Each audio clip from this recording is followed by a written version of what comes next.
शास्त्रों में कहा गया है, दुर्लभम त्रयमेवैतद् देवानुग्रह हेतुकम मनुष्यत्वम मुमुक्षुत्वम महापुरुष संश्रयः।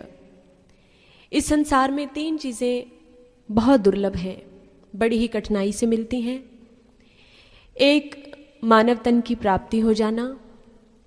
दूसरा, मन में मुक्ति की उत्कट इच्छा जागृत हो जाना।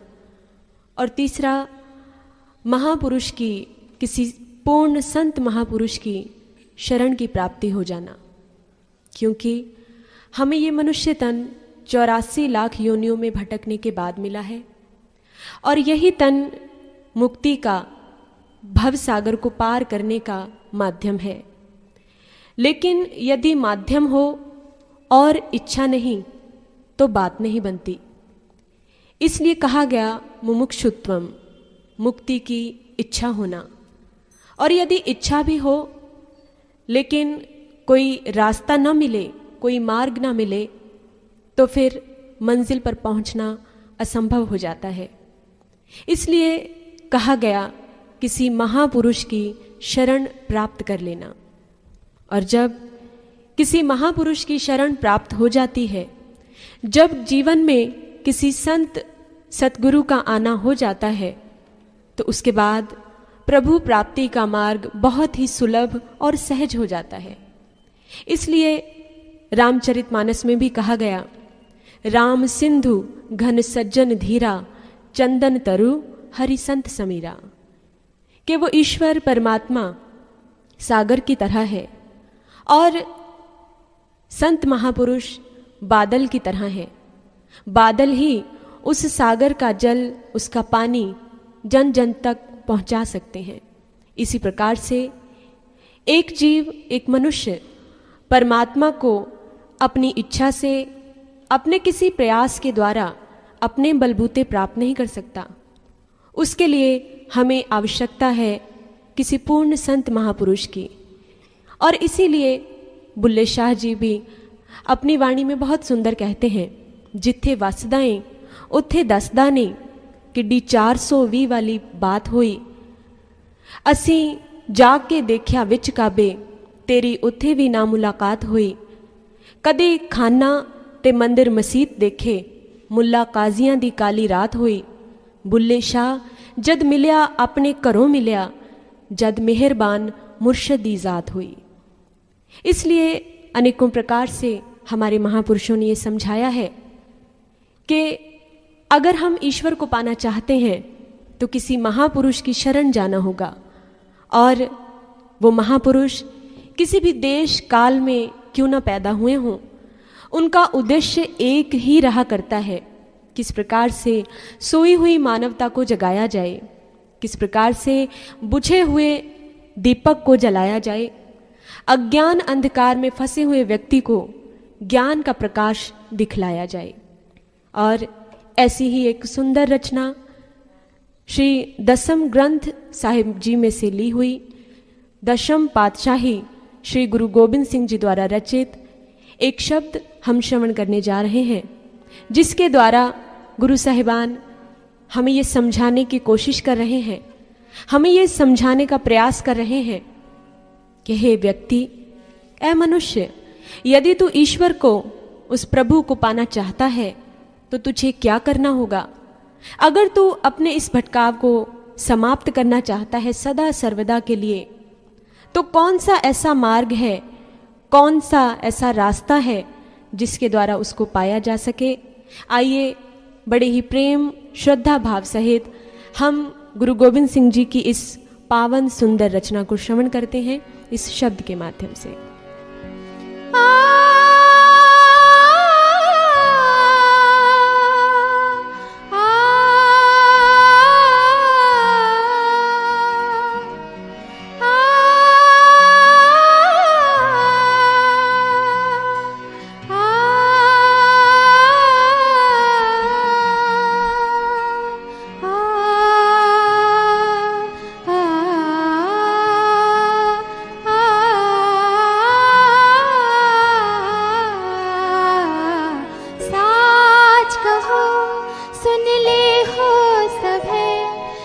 प्रेम कियो तिन ही प्रभु पायो।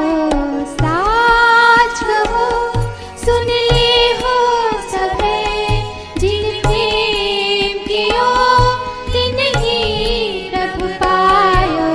साच कहो सुन ले हो सभे, जिन प्रेम कियो तिन ही प्रभु पायो। साच कहो साच कहो साच कहो साच कहो।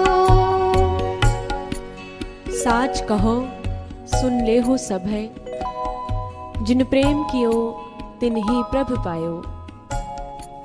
गुरु गोविंद सिंह जी बड़ा ही सुंदर समझा रहे हैं। जो कोई भी उस ईश्वर को पाना चाहता है, बस एक ही शर्त है, जिसने प्रेम किया है वो उसको पा लेता है। प्रेम अपने आप में एक बहुत ही अनूठा शब्द है। सांसारिक लोग जिसे प्रेम कहते हैं, वो प्रेम नहीं, वो मोह है, वो धोखा है, वो सेल्फ डिसेप्शन है। प्रेम तो सुधा है, अमृत है, पीयूष है, और मोह जैसे किसी ने दूध में जहर घोल दिया हो। और प्रेम जब भी संसार में किसी ने किया है, तो वो केवल संतों ने ही किया है। और इसीलिए संत मीराबाई जी भी कहती हैं, मायरी मैंने गोविंद ली नो मोल। उन्होंने गोविंद को मोल ले लिया, खरीद लिया। क्या किसी सांसारिक दौलत से, क्या किसी धन दौलत से, संपदा से? नहीं। मीरा के प्रभु गिरिधर नागर आवत प्रेम के मोल। वो ईश्वर, वो परमात्मा केवल प्रेम के मोल ही खरीदा जा सकता है, वो प्रेम के ही मोल बिकता है। लेकिन संसार में सभी लोग आज मोह की नींद में सोए हुए हैं, और महापुरुष हमें जगाने के लिए आते हैं। वो हमें कहते हैं कि उठो, इस मोह की नींद से जाग जाओ, क्योंकि he is the only object to be loved. इस संसार में अगर कोई प्रेम करने योग्य है, तो वो केवल और केवल ईश्वर ही है, परमात्मा ही है। और हमारे मन में ईश्वर का प्रेम, ईश्वर के लिए प्रीति कैसे पैदा हो? बिन गुरु प्रीति न उपजे, होम में मैल न जाए। जब तक हमारे जीवन में गुरु नहीं, तो हमारे मन में ईश्वर के प्रति प्रेम, प्रीति पैदा नहीं हो सकती। जब तक हमें ज्ञान की प्राप्ति नहीं हुई, हमारी मैं समाप्त नहीं होती, हमारा अहंकार खत्म नहीं होता। और जब तक ऐसा नहीं संभव होता, तब तक प्रेम भी पैदा नहीं हो सकता। लेकिन इस रहस्य को न जानने के कारण ही आज मनुष्य भटक रहा है। अनेकों प्रकार से हम कोशिश करते हैं उस ईश्वर को पाने की, बड़े प्रयास करते हैं, लेकिन असफल रहते हैं। इसलिए गुरु गोविंद सिंह जी हमें बहुत सुंदर समझा रहे हैं कि हे मनुष्य, अगर तुम्हें उस परमात्मा को पाना है, तो तुम्हें अपनी मनमति को छोड़ना होगा और वो कार्य करना होगा जो हमारे महापुरुषों ने किया है। समझाते हुए क्या कह रहे हैं, आइए श्रवण करते हैं।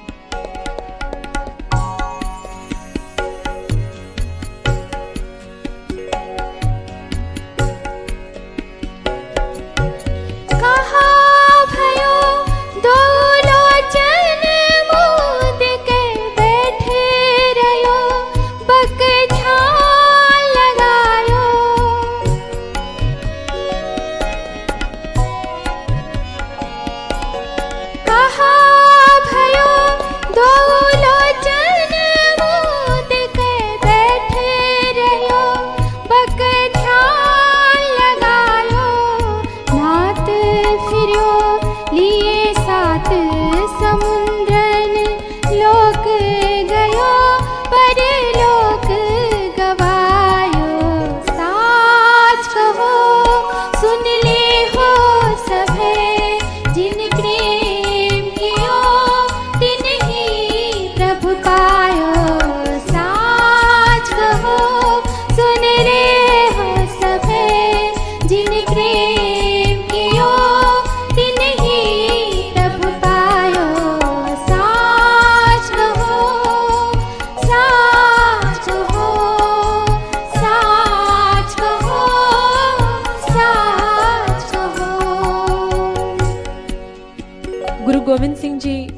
हमें समझाते हुए कहते हैं, कहा भयो दो लोचन मूंद के बैठ रहे हो बक ध्यान लगायो। उन्होंने ऐसे लोगों पर कटाक्ष किया है जो भगवान के नाम पर लोगों की श्रद्धा को लूटते हैं, जो पाखंड करते हैं, प्रपंच करते हैं, जो सफेद वस्त्र पहनकर बैठ जाते हैं, नेत्र मूंद कर बैठ जाते हैं।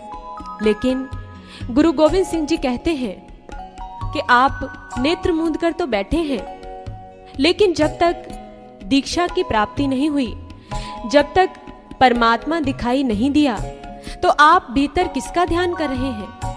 भीतर क्या देख रहे हैं? क्या अंधेरे को देख रहे हैं? इसलिए गुरबाणी में कहा गया, बिन गुर दिख्या कैसो ज्ञान, बिन पेखे कहो कैसो ध्यान। जब तक दीक्षा की प्राप्ति नहीं हुई, तब तक ध्यान की सही विधि का भी पता नहीं चल सकता। आज अगर आप देखें तो बहुत से लोग ध्यान करते हैं, आंखें बंद करके बैठ जाते हैं और भीतर ही भगवान का ध्यान लगाने का ढोंग करते हैं। लेकिन एक बात सोचने की है, प्रश्न है कि क्या केवल आंखें मूंद कर बैठ जाना, क्या यही ध्यान है? महापुरुषों ने आंखें मूंद कर बैठ जाने को ही ध्यान नहीं कहा, क्योंकि ध्यान 3 चीजों से बनता है, ध्येय, ध्याता, ध्यान। ध्येय यानी हमारा टारगेट, हमारा लक्ष्य, हमारा केंद्र, हमारा निशाना। जब तक आपके पास कोई टारगेट ही नहीं है, जब तक आपके पास कोई निशाना ही नहीं है, जब तक आपके पास कोई लक्ष्य ही नहीं है, तो आप निशाना क्या साधेंगे? ध्याता आप खुद हैं, लेकिन ध्यान की प्रक्रिया कैसे पूर्ण होगी जब तक आपके पास ध्येय ही नहीं? जैसे हम आपको कहें कि आप इस माइक का ध्यान करें, तो आप इस माइक का ध्यान कर सकते हैं। सीधी सी बात है, आपने इस माइक को देखा है। और अगर हम आपको ये कहें कि आप यहीं बैठे व्हाइट हाउस का ध्यान करें, आप कर लेंगे? आप नहीं कर सकते, क्योंकि आपने व्हाइट हाउस देखा नहीं है। किसी भी चीज का ध्यान करने के लिए सबसे पहली शर्त है कि आपने उसे देखा हो।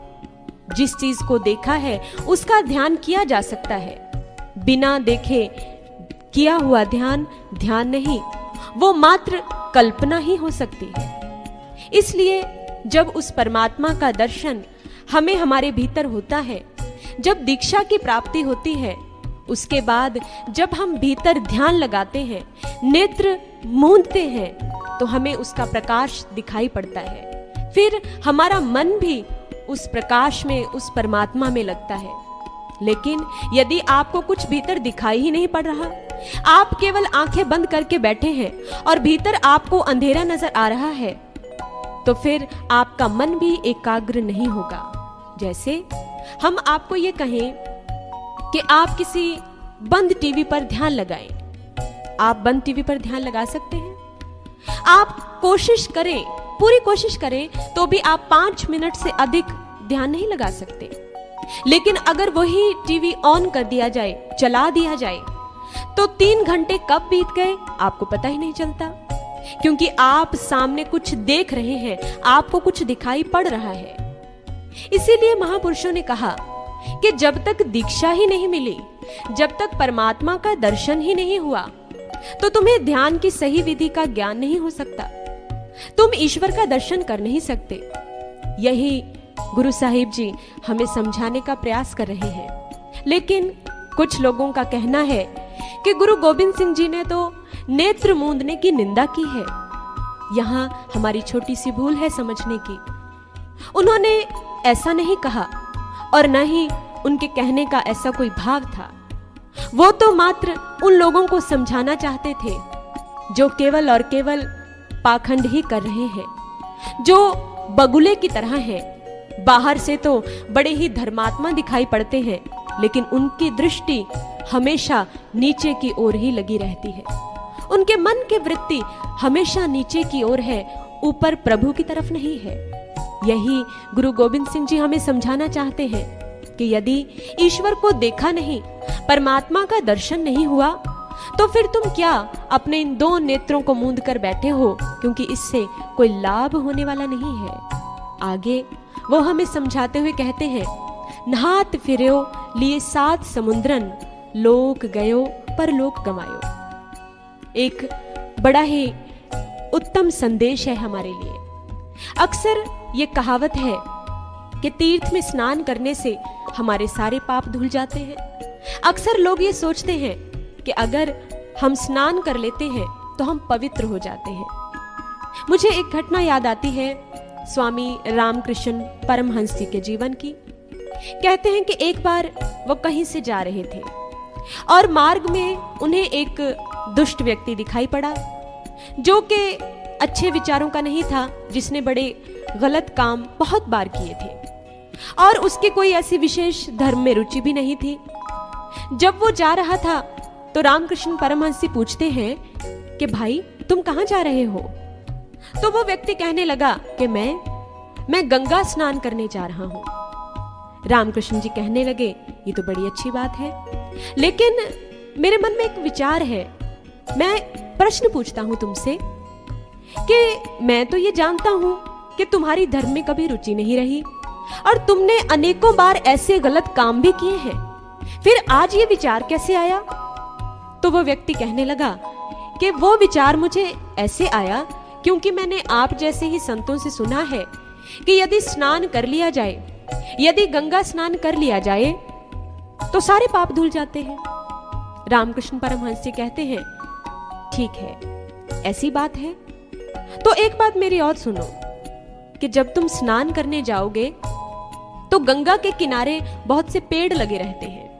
जैसे ही तुम स्नान करने के लिए जल में प्रवेश करोगे तो तुम्हारे सारे के सारे पाप पेड़ पर चढ़ के बैठ जाएंगे और जैसे ही तुम स्नान करके बाहर आओगे तो वो फिर तुम पर चढ़ जाएंगे, फिर सवार हो जाएंगे।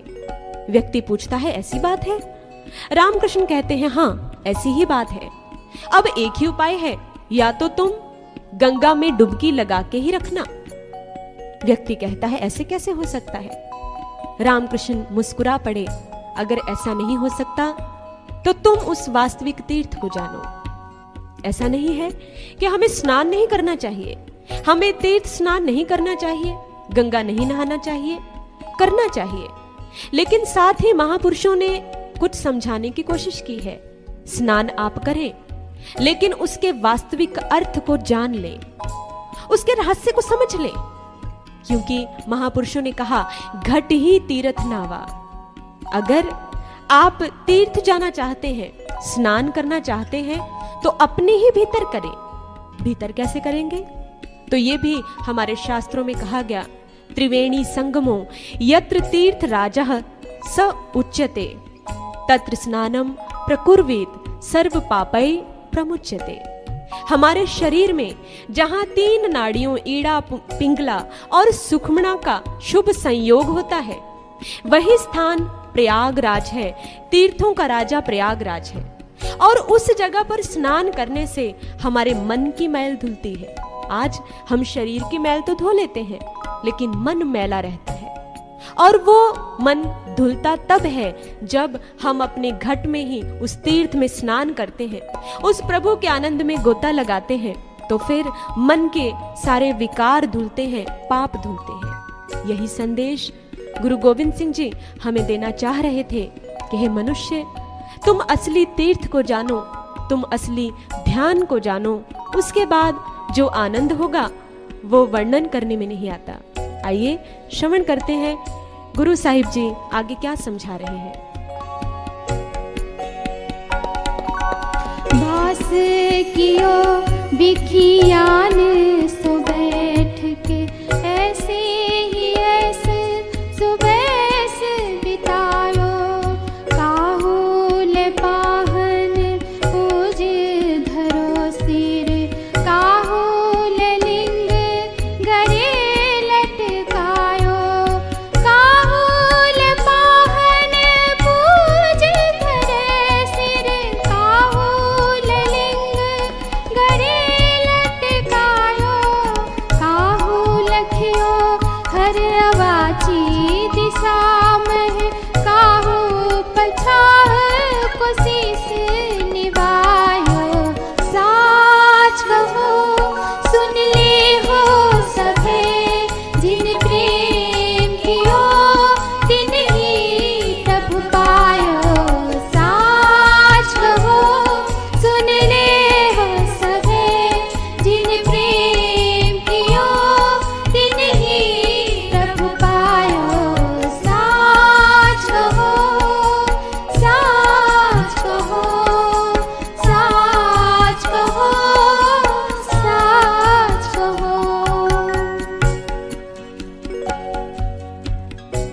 गुरु साहिबान कहते हैं कि हे मनुष्य, तेरा मन तो विषयों में वास कर रहा है और तू इसी प्रकार से अपने समय को बिता रहा है।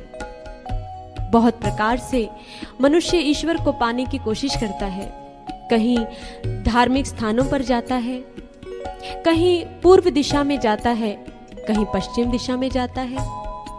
अनेकों कोशिश करता है, लेकिन ईश्वर की प्राप्ति नहीं हो पाती, क्योंकि हमारा मार्ग, हमारी दिशा सही नहीं, हमारा रास्ता वो रास्ता नहीं, हमारा ढंग वो ढंग नहीं जो महापुरुषों ने कहा है, हमारी विधि वो विधि नहीं जो संतों ने बताई है। इसलिए किसी ने बड़ा अच्छा कहा, न जोगी बनके उसे वीरानों में ढूंढो, न याचक बनके उसे बुत खानों में ढूंढो। अगर ख्वाहिश है उसके दीदार की, तो उसका नूर अपने दिल के आईने में ढूंढो। अगर हम ईश्वर को पाना चाहते हैं तो उसके लिए कहीं बाहर जाने की जरूरत नहीं, कहीं बाहर जाने की आवश्यकता नहीं। अगर उसको पाना चाहते हैं तो अपने ही भीतर, इसी मनुष्य शरीर के भीतर प्रवेश पाने की वो विधि जाननी होगी, वो तरीका जानना होगा। एक बारी की बात है कि गुरु तेग बहादुर जी कहीं से जा रहे थे। मार्ग में उन्हें कोई व्यक्ति मिला। तेग बहादुर जी पूछते हैं कि हे भाई, तुम कहां जा रहे हो? वो व्यक्ति कहने लगा, मैं परमात्मा को पाने जा रहा हूं, मैं उससे मिलने जा रहा हूं। तो गुरु तेग बहादुर जी कहने लगे, काहे रे बन खोजन जाई, सरब निवासी सदा अलेपा, तो ही संग समाई। पुहुप मध जो बास बसत है, मुकुर माही जैसे छाई, तैसे ही हरि बसे निरंतर, घट ही खोजो पाई। ए मानव, यदि तुम्हें ईश्वर को पाना है, यदि उसके दर्शन की इच्छा है, तो उसके लिए तुम्हें कहीं बाहर भटकने की जरूरत नहीं है। तुम्हें अपने भीतर जाना होगा। जैसे फूल के बीच में, पुष्प में उसकी सुगंधी, उसकी महक समाई रहती है, जिस प्रकार से दर्पण में परछाई छिपी रहती है, इसी प्रकार तुम्हारा प्रीतम, तुम्हारा प्रभु, तुम्हारा परमात्मा कहीं बाहर नहीं, वो तुम्हारे ही भीतर है। उसको देखना है, उसको पाना चाहते हो तो अपने भीतर जाओ। ऐसी ही धारणा भगवान श्री कृष्ण के समय बन गई थी। उस समय भी लोग ये सोचते थे कि अगर प्रभु को पाना है, अगर परमात्मा का दर्शन करना है, तो उसके लिए वनों में जाना होगा, उसके लिए जंगल में जाना होगा, उसके लिए सब कुछ छोड़ना पड़ेगा। और श्री कृष्ण इस धारणा को तोड़ना चाहते थे। इसलिए जब उन्होंने अर्जुन को उपदेश दिया, तो उस समय उन्होंने ये नहीं कहा कि हे अर्जुन, चलो युद्ध के मैदान के बाहर चलते हैं। उन्होंने उसी स्थान पर, युद्ध के मैदान में, जहां पर इतना शोरगुल है, जहां पर चारों ओर सेनाएं खड़ी हैं, जहां पर घोड़ों की हिनहिनाहट है, हाथियों की चिंगाड़े हैं, जहां पर इतनी बड़ी विशाल सेनाएं हैं, वहीं पर अर्जुन को आत्मा का ज्ञान, ब्रह्म का ज्ञान दिया। वहीं पर अर्जुन को दीक्षा प्रदान की। और उन्होंने ये नहीं कहा कि हे अर्जुन, तू एक बड़ी सी माला ले आ और कृष्ण कृष्ण कर, बल्कि वो बड़ी अद्भुत बात कहते हैं कि हे अर्जुन, हे पार्थ, तू युद्ध भी कर और मेरा सुमिरन भी कर। ये कैसे संभव हो? आप युद्ध के मैदान में खड़े हैं और आपको ये समझाया जाए कि आप युद्ध भी करें और आप सुमिरन भी करें, बड़ा मुश्किल है। लेकिन ऐसा श्री कृष्ण कहते हैं। ऐसी कौन सी विधि थी, ऐसा कौन सा तरीका था कि अर्जुन के लिए युद्ध और प्रभु का स्मरण एक साथ हो पाया? और यही तरीका हमें गुरु तेग बहादुर जी समझाते हैं। बाहर भीतर एकहो जानो, एक गुरु ज्ञान बताए, जन नानक बिन आपा चीने, मिटे न ब्रह्म की काये। बाहर और भीतर वो प्रभु तो सब जगह है, लेकिन ये भेद कैसे प्रकट हो? हम ये तो कहते हैं कि ईश्वर सब जगह है, सर्वत्र है, लेकिन हमें वो दिखता नहीं है, हम बिना देखे कहते हैं। और गुरु तेग बहादुर जी कहते हैं कि आपा चिन्हे, अपने आप को जाने बिना, जब तक तुम ये नहीं जानते कि तुम कौन हो, जब तक तुम्हें ये नहीं ज्ञात कि तुम्हारा वास्तविक स्वरूप क्या है, तो तुम ईश्वर के रहस्य को, ईश्वर के भेद को कभी भी नहीं जान पाओगे। इसलिए आवश्यकता है ऐसे मार्ग की, आवश्यकता है अपने ही भीतर जाने की, क्योंकि महापुरुषों ने कहा, कस्तूरी कुंडल बसे मृग ढूंढे बन माही, ऐसे घट घट राम है दुनिया जाने नाही। कस्तूरी मृग की नाभि में ही छिपी रहती है, लेकिन वो ये बात समझ नहीं पाता, भागता है, दूर दूर तक जाता है, कहां से ये महक आ रही है। इसी प्रकार से वो राम, वो ईश्वर हमारे ही भीतर है। सब घट राम बोले, वो सबके घट में है, सबके भीतर है, लेकिन वो प्रकट नहीं है, उसके हमें दर्शन नहीं हुए, वो हमें दिखाई नहीं पड़ा। यही कारण है कि हम भटकते हैं, कभी कहीं जाते हैं, कभी कहीं जाते हैं, और सारा जीवन भटकते ही रह जाते हैं, हमें कोई प्राप्ति नहीं हो पाती। इसलिए आवश्यकता है हम अपने भीतर जाएं, अपने भीतर बैठे उस राम, उस ब्रह्म, उस परम शक्ति को पहचाने, जिसे पहचानने के बाद हमारे जीवन में शांति आती है, सुख आता है, चैन आता है। यही गुरु गोविंद सिंह जी हमें समझा रहे हैं। आगे वो अपने पावन वचनों में क्या कहते हैं, आइए सुनते हैं। वो बुताने को पूजते हैं, पशु को मृताने को पूजन धाओ।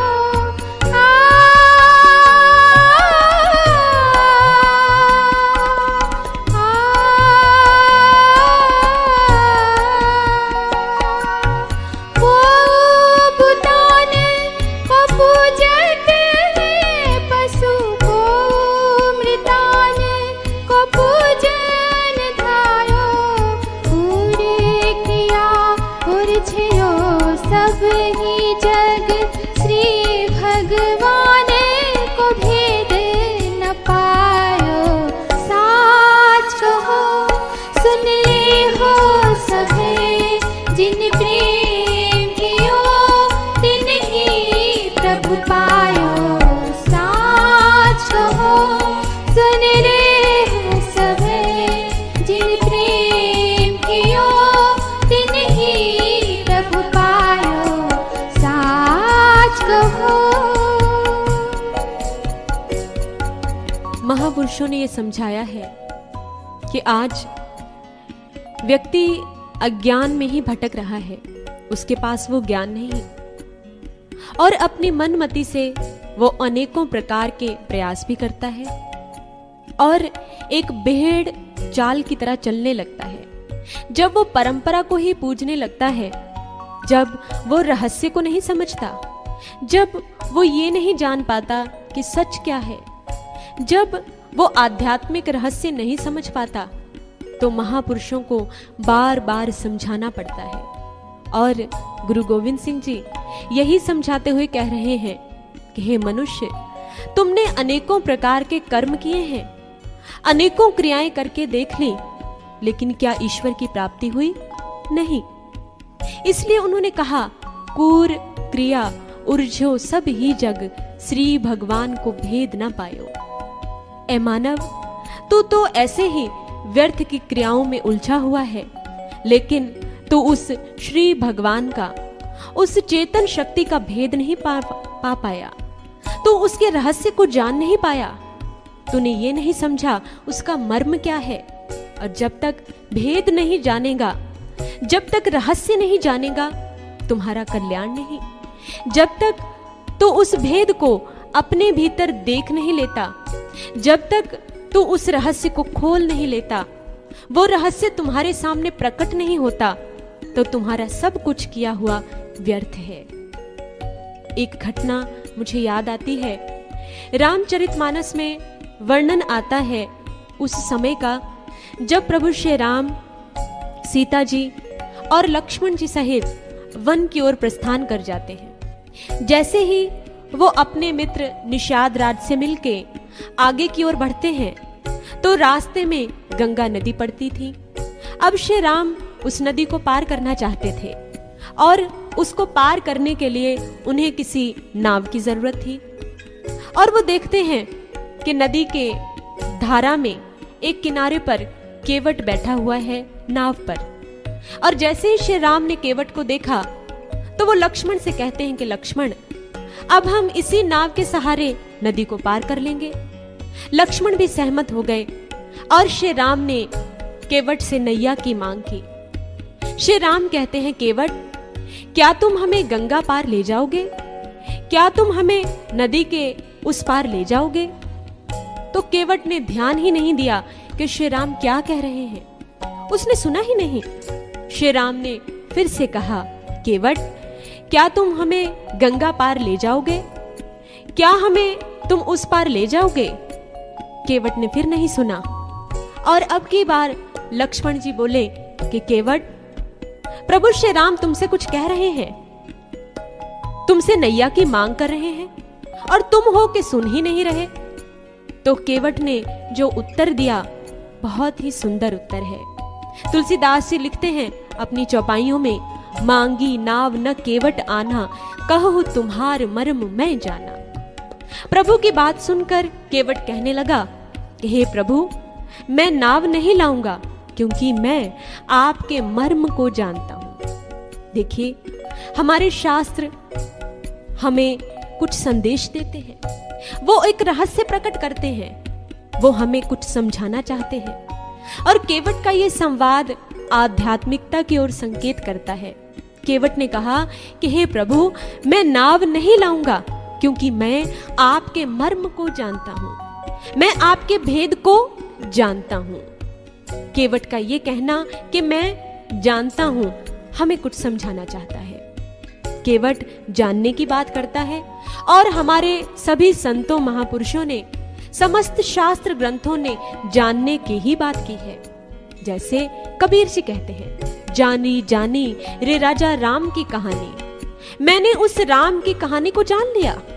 जैसे श्री अरविंद जी कहते हैं, I don't believe in God but I know God, मैं केवल परमात्मा में विश्वास ही नहीं करता, मैं उसे जानता भी हूं। जैसे हमारे ऋषि वेदों में कहते हैं, वेदाहमेतम पुरुषम महांतम आदित्यम वर्णम तमसः परस्तात् तमे विदित्वाति मृत्युमेति नान्यः पंथा विद्यते यनाय।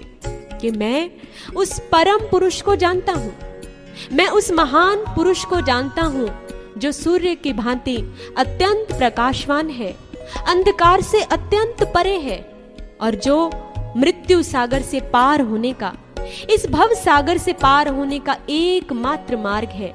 उसको जाने बिना इस भव सागर से, इस मृत्यु सागर से पार कभी भी नहीं जाया जाता। और इसी बात को तुलसीदास जी रामचरितमानस में कहते हैं, जाने बिन नहीं होई प्रतीति, बिन प्रतीति होई नहीं प्रीति, प्रीति बिना नहीं भक्ति दिड़ाई, जिमी खगपति जल कै चिकनाई।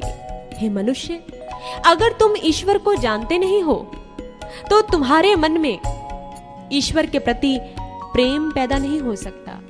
जब तक प्रेम नहीं तब तक विश्वास नहीं, और जब तक विश्वास नहीं तो हमारी भक्ति दृढ़ नहीं हो सकती।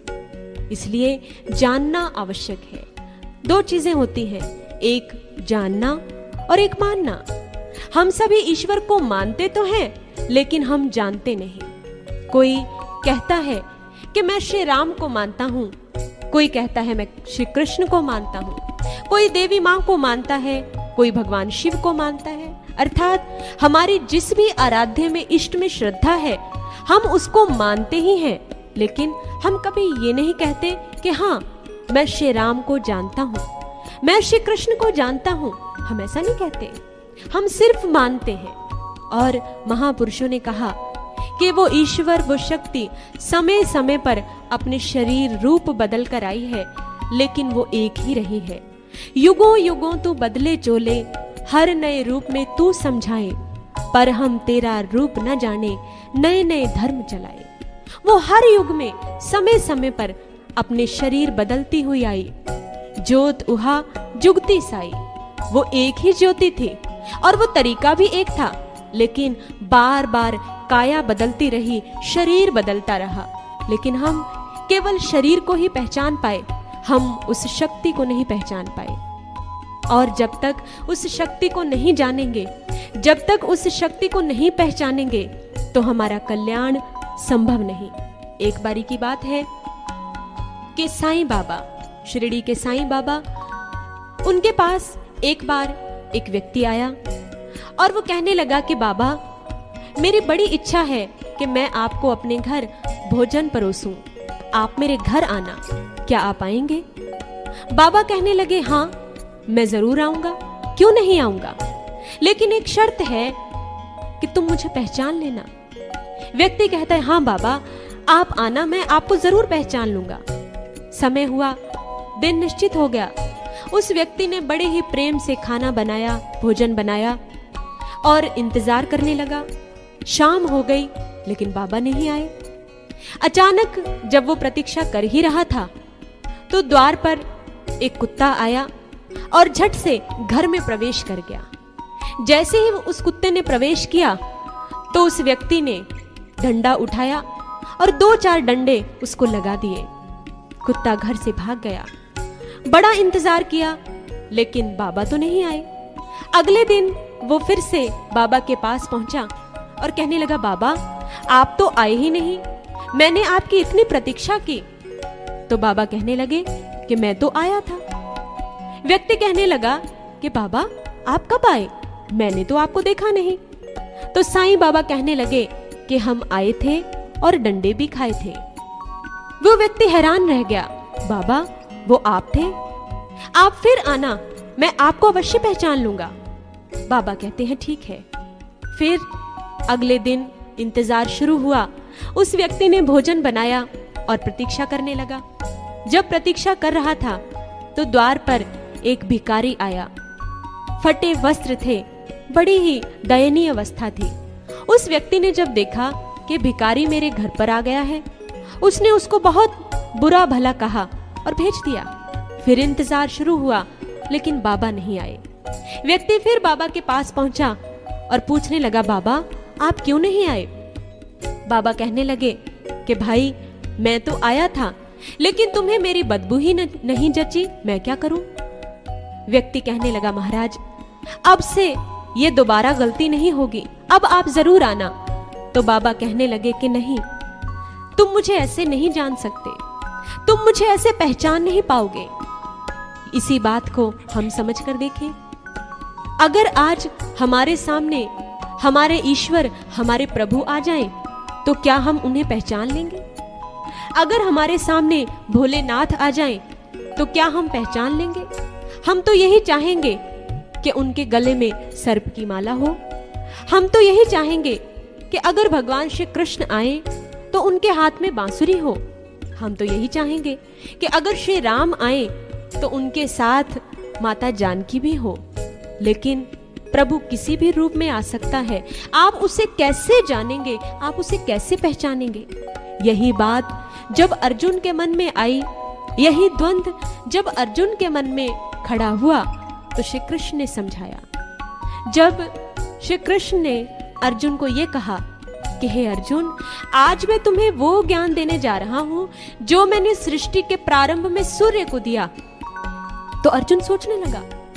अर्जुन ने प्रश्न किया कि प्रभु आप सृष्टि के प्रारंभ की बात कर रहे हैं, सूर्य कब हुआ और आप कब हुए? आप उस समय कहां से आए?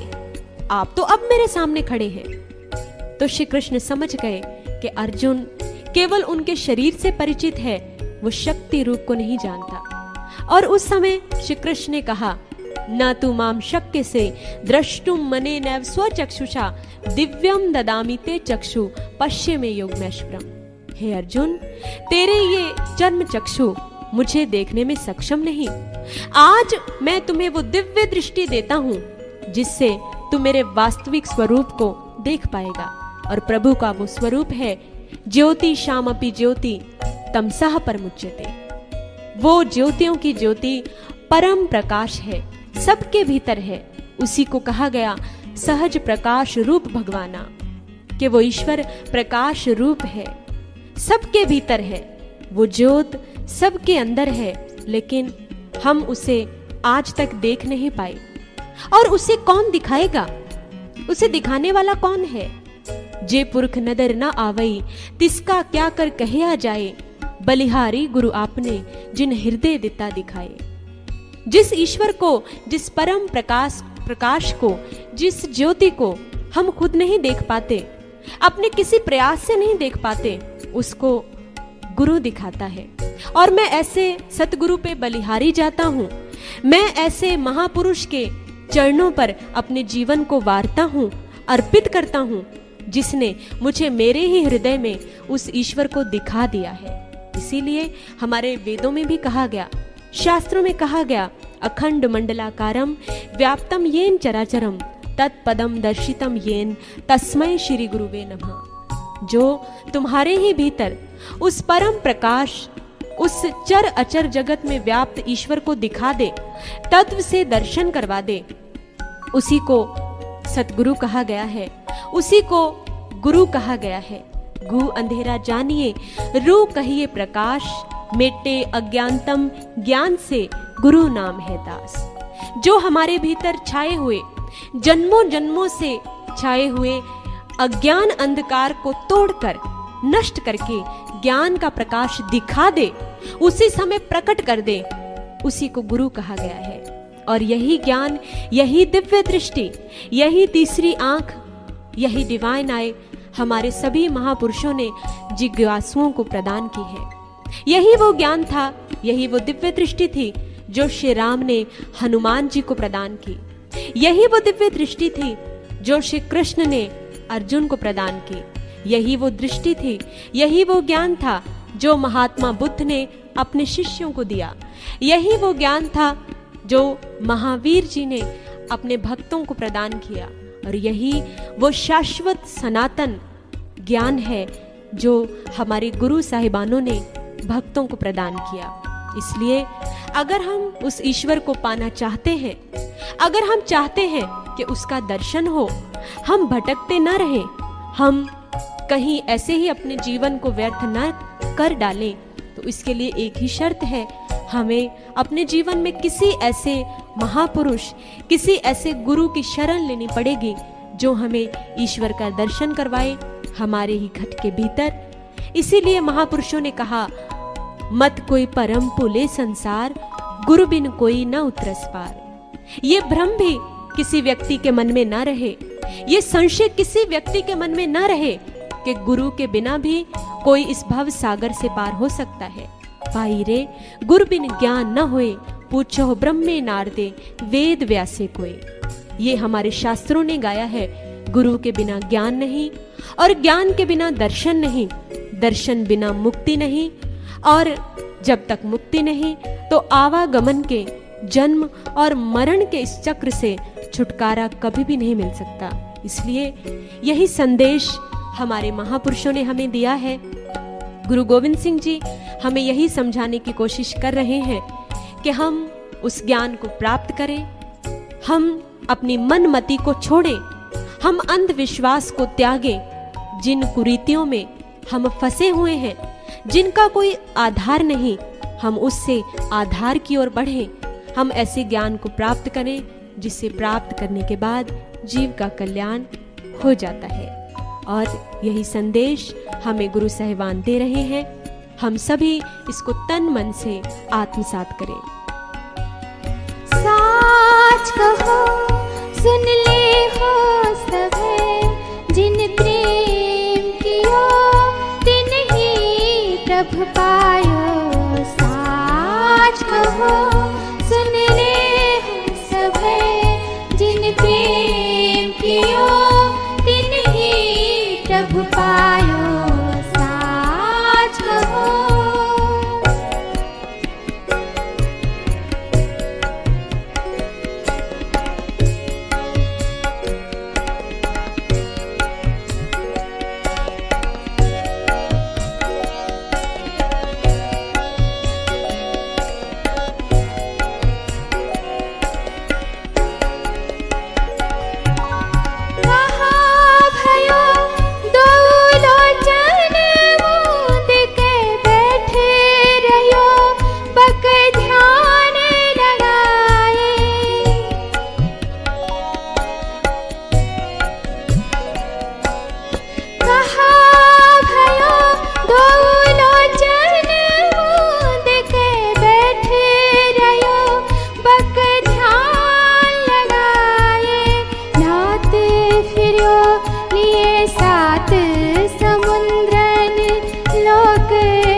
कियो विखियान सो बैठ के, ऐसे ही ऐसे सुबह से बितायो, काहुल पाह